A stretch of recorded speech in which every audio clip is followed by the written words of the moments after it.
My ex-husband showed up at my parents' house. I need you to pack up your stuff and leave right now. What? Despite my loss for words, my ex-husband continued. My wife is pregnant. Yes, your sister. Yes, my ex-husband. He had an affair with my sister and left me 5 years ago. I want to create a good environment for the baby.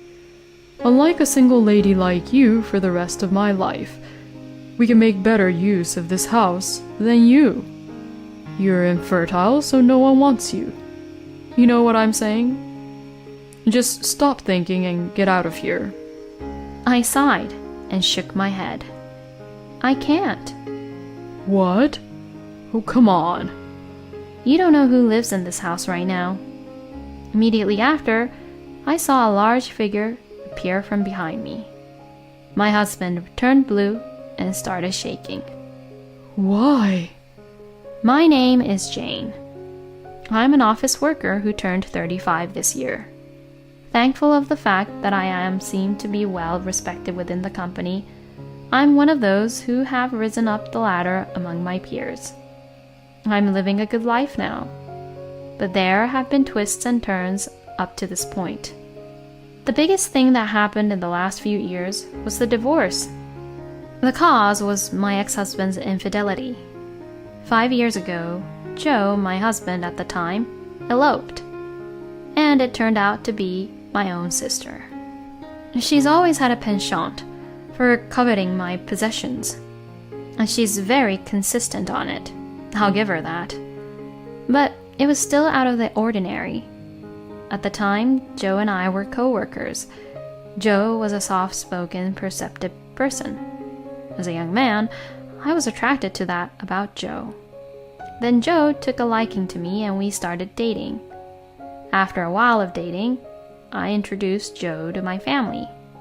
Since we were dating on the premise of marriage, we talked about how we wanted to make things right.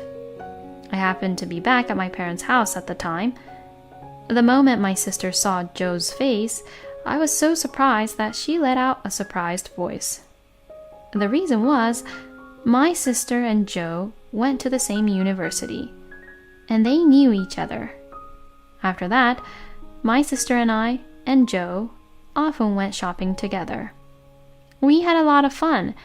We had a great time. We continued to socialize even after Joe and I were married. However, after a few times of the three of us, I began to feel more and more uncomfortable. We would get excited about topics that only Joe and my sister knew about. They started going out alone together in secret. You went out with my sister yesterday? I wish I could have gone with you. Oh yeah, maybe some other time. That made me kind of nervous. And then one day, I was invited to dinner by a colleague from the company where Joe and I work. I gladly accepted the invitation, but I got a shocking revelation. Joe was seen entering a hotel room, arm in arm with a woman who was not me. I asked my co-worker to describe the woman. It turned out to be my sister.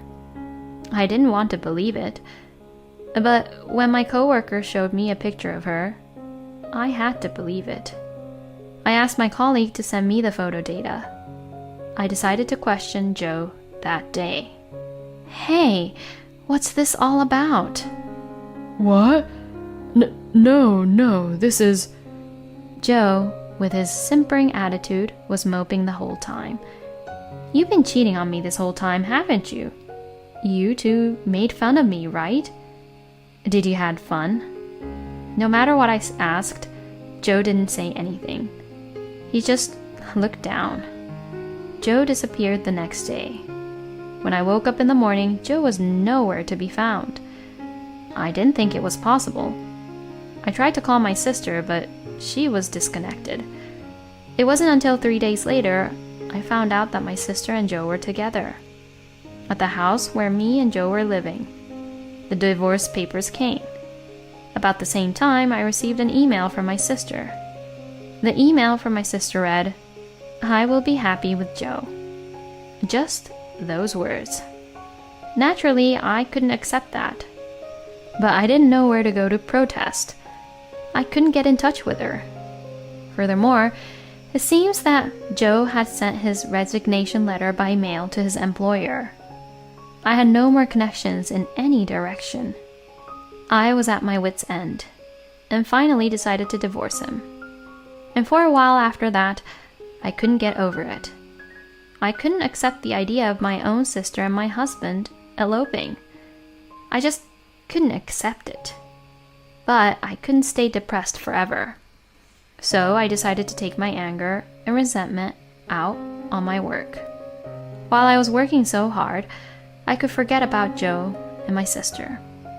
And it worked. I was recognized for my contribution to the company. I was given a good position. Then I was blessed with good fortune. 5 years have passed since my sister and Joe eloped. Life has been going well for me.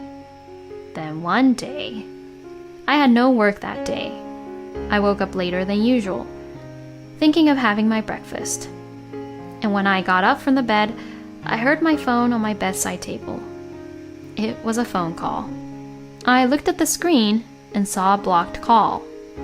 Normally, I wouldn't answer it, but I answered it with all my might because I woke up from sleep. Yes, who's calling? Oh, Jane, it's been a long time. Hey, it's me, Joe. I'm glad you took my call, and that you're still using this number. To my surprise, it was my ex-husband Joe who called me. I almost slid off the bed in surprise. What? Joe? Why? Why are you being so cold? Why? We were a couple once. I could at least call you. Joe, while laughing, said what was so funny. He acted as if nothing had happened. I remembered the anger I thought I had forgotten. What do you mean, a former couple? You've got to be kidding me. How dare you contact me just like that? What the hell do you want? Oh, come on. Calm down. You haven't changed a bit, have you? His easygoing tone irritates me even more. Perhaps sensing this, Joe finally got down to business. Well, yes. You're living at your parents' home now, right? Why don't you pack up your stuff and move out right now? Because your sister and I have decided to move into that house. This doesn't make any sense to me at all anymore. I don't know what kind of thought processing he's going through. We got married, actually. We recently had a baby. We want to provide a good environment for her. Of course, you wouldn't say no, would you? I'm saying this out of the kindness of my heart. If you stay at home with your parents forever, you'll never be able to remarry. I suddenly got a headache. Please, don't be such an idiot. You're right, Joe. I'm back at my parents' house now. I don't know where the hell you got that information from, but I don't care. And of course, I would refuse. Why would I do that for you both? That I would give up my parents' house for you people? With that, Joe came back at me in a slightly harsh tone. He seemed to slightly take aback.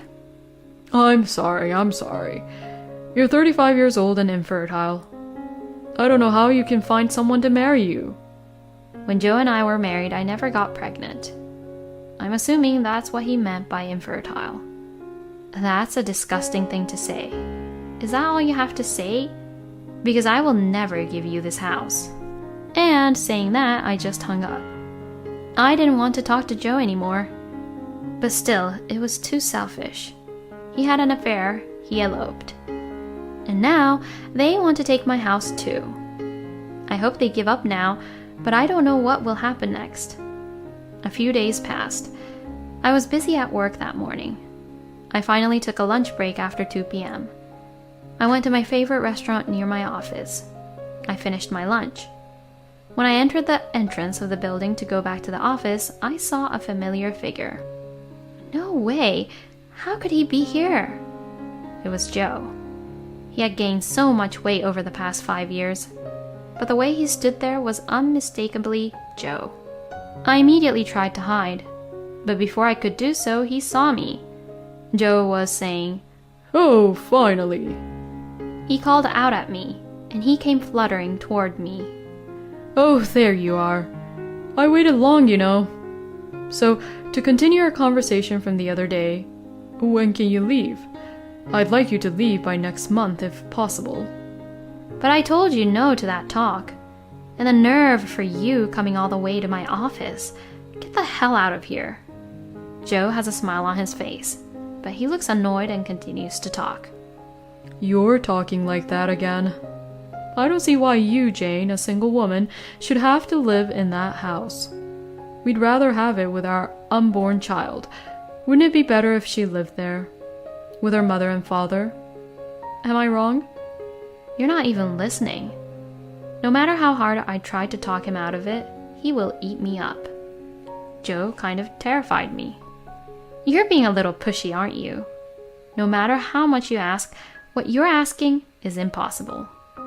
You had an affair and eloped on your own. Why can't you go live somewhere else? When I said this, Joe wrinkled his face.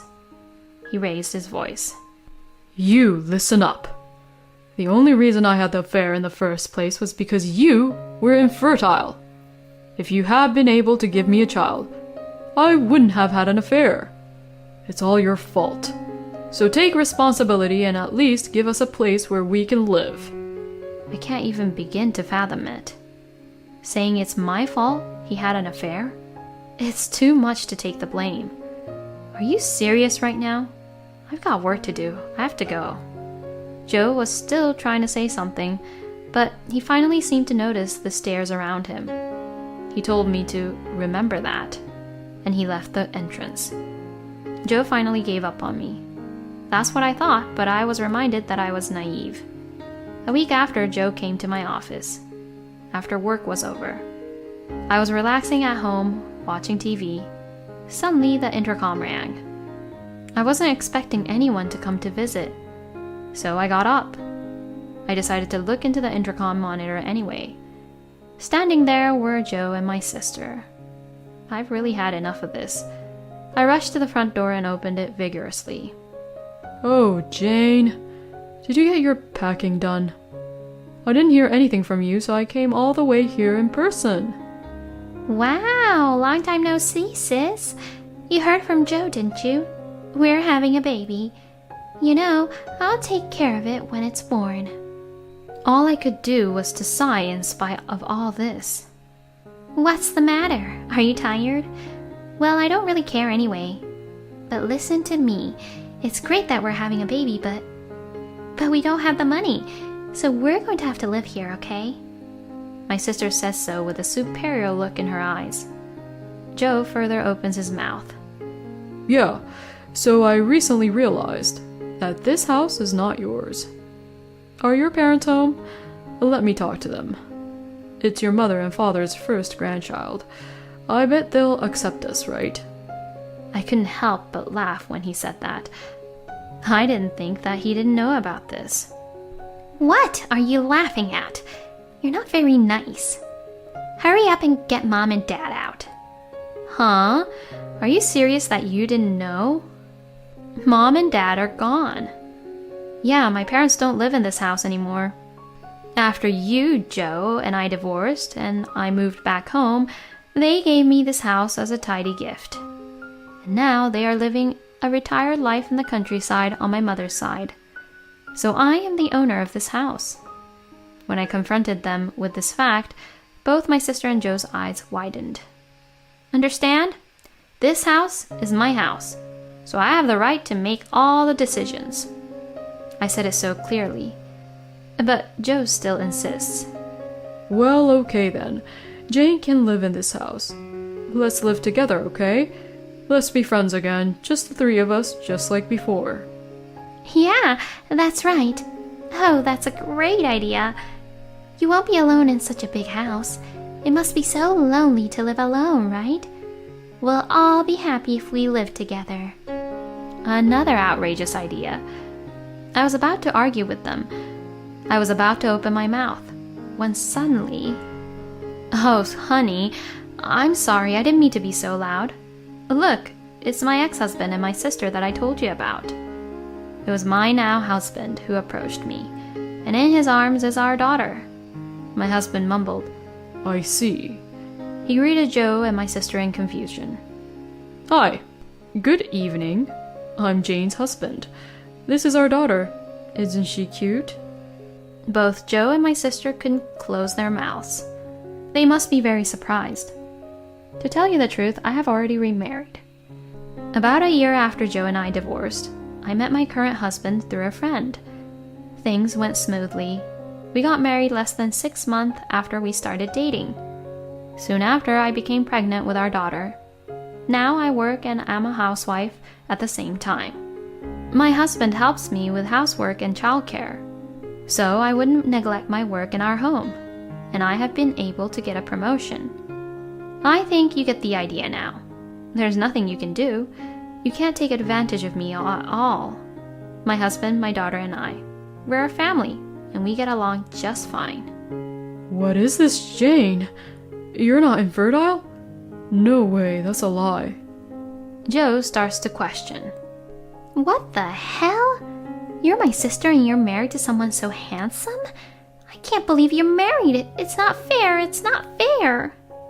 Kate began to stamp her feet as she said that. My husband looked down at her coldly and said, That's the way it is. Please leave us alone. If you ever come near our family again, I will call the police. Is that clear? The word police and the force of my husband's words pushed them over the edge. Joe and my sister turned blue in the face and immediately left. After that, Joe and my sister never appeared in front of me again. They were in financial trouble. They snuggled up at Joe's side of the family. But they found out about what they did 5 years ago, and they were not impressed. So they turned them down early. No wonder. And this is what I heard from a mutual friend of ours. Joe was having an affair again without fail. They are currently in the middle of a divorce. The reason for this is also surprising. As a matter of fact, my sister was never pregnant. She was lying to get back home somehow. And apparently, Joe didn't know about that she wasn't really pregnant. He was also deceived. Of course, a lie like that was easily exposed. He eloped with my sister because he wanted a child. If she wasn't pregnant, then he didn't need her anymore. Joe had been having affairs because he wants children. However, in the future, Joe will never be able to have children. The probability that Joe is infertile. I'm not a doctor, so I can't say for sure. But given the circumstances, it's extremely likely. I wonder when Joe will realize this. Or will he finally find out? Either way, it's none of my business anymore. And then one day, I received a letter from Joe at home. I was dubious, so I decided to check it with my husband just to be sure. The letter said that he went to the hospital for a checkup and was diagnosed as being incapable of having children, and that he regretted what he did. He regretted eloping with my sister 5 years ago, and that he wanted to try it with me again. Naturally, I ignored the letter. My husband tore the letter to shreds in a fit of anger. He must have given up when he didn't receive a reply, or maybe he didn't expect a reply from the beginning. I never received another letter from Joe. He was a selfish and unfulfilled man to the very end. I should just forget about such a man and live life happily. I now live with my kind and caring husband. With a kind and caring husband and a precious daughter in the prime of her life, I would do anything to preserve this happiness that I have finally found. That's what I promised myself.